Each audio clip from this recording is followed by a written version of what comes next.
சிவகங்கை மாவட்டம் பிள்ளையார்பட்டி வைரவன்பட்டி ஸ்ரீ பைரவர் கோயிலில் சுற்றுலாத்துறை சார்பாக சுற்றுலா பொங்கல் விழா நடைபெற்றது.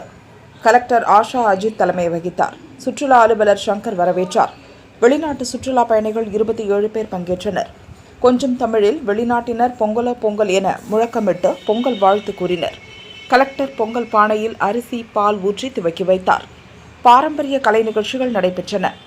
வெளிநாட்டினர் தலையில் கரகம் வைத்து ஆடி மகிழ்ந்தனர்.